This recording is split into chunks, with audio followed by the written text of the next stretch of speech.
최근에는 금값, 비트코인, 주식시장뿐 아니라 또 하나 큰 관심사가 있습니다. 바로 내년 5월 제롬 파월 연준 의장을 이을 사람이 누구냐는 거죠. 오늘 팟캐스트에서는 그 유력 후보들과 만약 그들이 의장이 된다면 금융시장에 어떤 영향을 미칠지 함께 이야기해 보겠습니다. 의견이 있으시면 댓글로 남겨주세요. 올해 임기를 시작하자마자 미국 트럼프 대통령은 연준 의장을 연이어 비판하기 시작했습니다. 그 목적은 분명했죠. 바로 연방준비제도를 압박해서 금리를 인하하게 만들고 2018년과 같은 상황이 다시 벌어지는 걸 막으려는 겁니다. 트럼프 대통령의 의도는 아주 뚜렷합니다. FOMC, 즉 연방공개시장위원회를 사실상 백악관의 통화전략실처럼 만들어서 수익률 곡선을 통제하고 금리를 가능한 한 낮게 유지하려는 거예요. 특히 2026년 중간선거를 앞두고는 어떤 대가를 치르더라도 말이죠. 문제는 연준의 독립성이라는 원칙이 역대 여러 대통령들 사이에서 꾸준히 존중되어 왔다는 점입니다. 그런데 트럼프 대통령은 이 전통을 흔들고 있는 겁니다. 연방공개시장위원회, 즉 FOMC는 총 19명의 위원으로 구성되어 있지만 실제 의결권을 가진 인원은 12명에 불과합니다. 따라서 트럼프 대통령이 FOMC를 영향력 아래 두기 위해서는 이 12명의 과반수를 확보해야만 합니다. 구체적으로 보면 이들은 워싱턴의 연준 이사 7명과 지역 연준 총재 5명으로 이루어져 있습니다. 워싱턴에 있는 7명의 연준 이사 중 크리스토퍼 월러와 미셸 보맨 2명은 최근 회의에서 기준금리를 0.25% 인하하는 쪽으로 투표했습니다.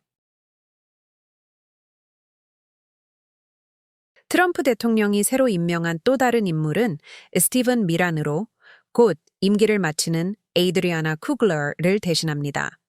네 번째 자리는 제롬 파웰 의장의 자리로 그가 내년 5월 임기 종료 후 이사회에서 물러나면 공석이 됩니다. 나머지 3명 마이클 바, 리사 쿡, 필립 제퍼슨은 바이든 전 대통령이 임명한 인물로 정치적 압력보다는 데이터를 기반으로 신중하게 판단하는 중립적 성향으로 평가됩니다.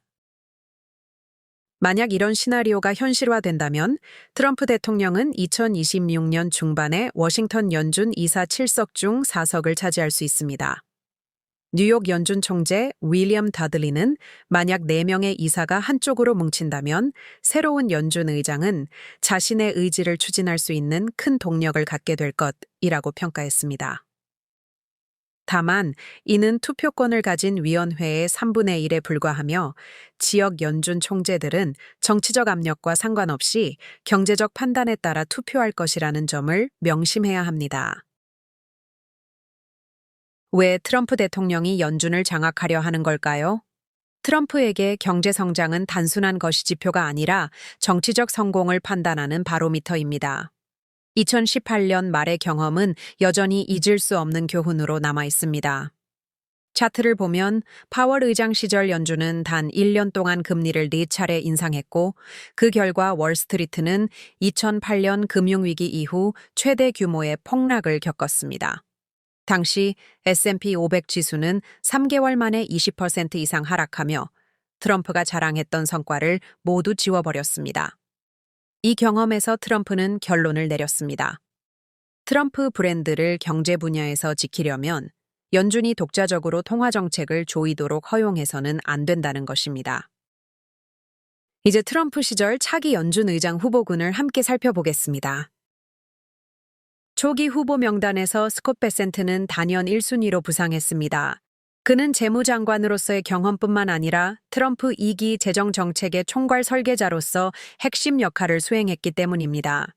소로스 펀드 매니지먼트의 투자 책임자로서 수십억 달러 규모 자산을 관리한 경력과 뛰어난 시장 분석 능력을 갖추고 있습니다. 트럼프 행정부 경제팀에 일찍 합류한 그는 단기 채권 발행 전략을 통해 수익률 곡선을 조정하는 정책 계획까지 담당할 정도로 전문성을 인정받고 있습니다. 하지만 CNBC 인터뷰에서 트럼프 대통령은 의외의 입장을 밝혔습니다. 베센트는 재무부에 남기를 원하며 현재 역할을 잘 수행하고 있기 때문에 연준으로 옮기고 싶어 하지 않는다는 것입니다. 연준 의장이 되지 않는다고 해서 그의 영향력이 사라지는 것은 아닙니다. 오히려 재무장관의 권한을 통해 국채 발행 구조를 조정하며 금리 수준에 직접적인 영향을 미칠 수 있습니다. 베센트는 굳이 연준 자리에 앉지 않아도 충분히 영향력을 행사할 수 있는 인물입니다. 그는 풍부한 경험과 신뢰를 바탕으로 백악관의 정치적 압력이 있더라도 연준의 규율이 유지될 것임을 멀게 안심시킬 수 있는 드문 존재입니다.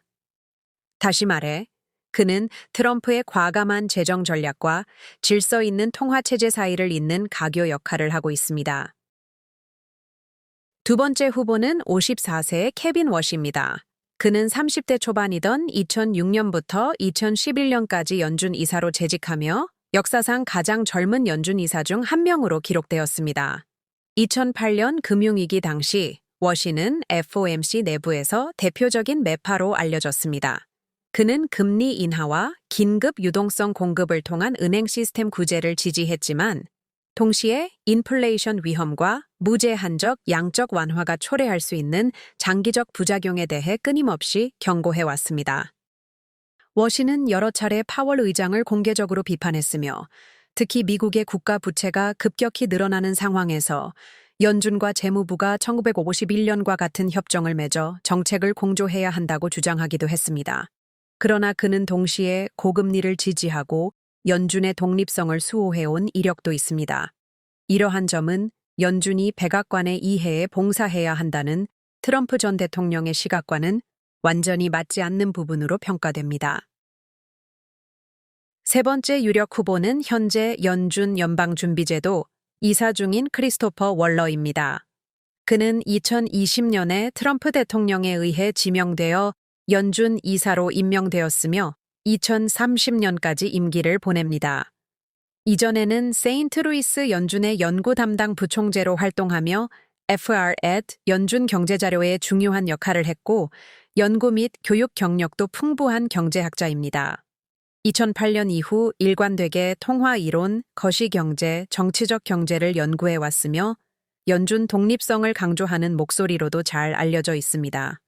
최근 트럼프 측은 월러가 인플레이션 경계를 유지하면서도 경제 데이터 기반으로 금리 인하를 지지하는 균형 있는 태도를 높이 평가해 그를 후보로 점찍었습니다. 월러는 트럼프 대통령이 언제든 연준에 투입할 수 있는 비장의 카드로 평가됩니다. 그는 경제 지표가 허용하는 한도에서 과감히 금리를 인하할 만큼 실용적이지만 동시에 연준이 재무부와의 공조 속에서 지나치게 나아갈 경우 그 위험을 경고할 만큼 원칙적인 태도도 지니고 있습니다.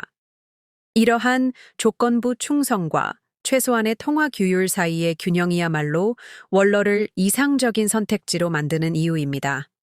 그는 트럼프 대통령이 선거 전 경기 부양 기조를 밀어붙일 수 있도록 돕는 동시에 연준이 채권 시장과 달러화 앞에서 완전히 신뢰를 잃지 않도록 방파제 역할을 할 수 있는 인물입니다.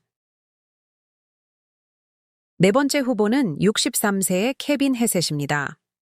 그는 현재 트럼프 대통령 하에 국가경제위원회 NEC 의장으로 재직 중이며 이전에는 2017년부터 2019년까지 경제자문위원회 CEA 의장을 맡았습니다. FED 이사로서의 경험과 American Enterprise Institute에서의 연구 책임, 콜롬비아 비즈니스 스쿨 및 뉴욕대 로스쿨에서의 강의 경험을 포함해 폭넓은 학문적 실무적 배경을 갖추고 있습니다. 헤셋은 트럼프와 오랜 기간 함께해온 경제고문으로 초기 선거 캠페인부터 트럼프 행정부 초반까지 긴밀히 활동했습니다. 최근에는 제롬 파월 의장을 비판하며 FED가 금리를 신속히 인하해야 한다는 트럼프의 입장에 동조하고 있습니다. 이전에는 FED의 독립성을 지지하고 정치적 간섭에 경고를 했던 만큼 이러한 변화는 트럼프의 정책 방향과 긴밀히 협력할 수 있는 후보로서의 매력을 높입니다. 그는 선거 전 경기 부양 기조를 추진하면서도 금융시장과 투자자 신뢰를 일정 부분 유지할 수 있는 인물로 평가됩니다. 트럼프 대통령에게 헤셋은 이상적인 경제 협상가입니다. 그는 전체 전략을 이해하는 동시에 시장 언어에도 능통한 인물입니다. 헤셋의 강점은 백악관, 재무부, 월가 사이에서 정책을 원활하게 연결하고 시장 충격을 최소화할 수 있는 능력에 있습니다. 그러나 연준 내 직접적인 운영 경험이 부족하다는 점은 만약 그가 연준 의장이 된다면 권한을 확립하는 데 시간이 걸릴 수 있는 약점으로 평가됩니다. 다섯 번째 후보자는 스티븐 미란입니다. 그는 1983년 뉴욕 펄 리버에서 태어나 보스턴 대학교에서 경제학, 철학, 수학을 전공하고 하버드 대학교에서 경제학 박사 학위를 받았습니다. 미란은 거시경제, 공공정책, 투자 전략의 전문성을 갖추고 있으며 미국 재무부에서 고위 경제전략 자문으로 활동한 경력이 있습니다. 또한 릴리펀드 캐피털 매니지먼트, 피델리티 인베스트먼트, 핫슨 베이 캐피털 매니지먼트 등 다양한 금융기관에서 전략가로 일했고 앰버 웨이브 파트너스를 공동 창립하여 리더십을 발휘했습니다. 미라는 무역정책과 통화정책에서 독특한 관점을 제시합니다. 그는 상호관세, reciprocal tariffs를 통해 미국의 무역 적자를 줄이고 국내 생산을 촉진해야 한다고 주장하며 금 보유 매각을 통해 달러 가치를 낮추어 수출을 지원할 수 있다고 봅니다. 또한 연준 페드의 금리 정책에 대해 비판적이며 지나치게 높은 금리 대신 더 유연한 통화 정책을 추진해야 한다고 강조합니다.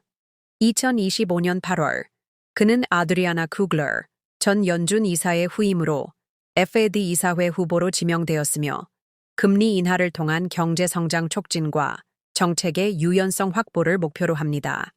스티븐 미라는 경제 전략과 정책 실행 능력에서 강점을 지닌 인물로 미국 경제와 통화 정책에 중요한 영향을 미칠 잠재력이 있는 후보로 평가됩니다.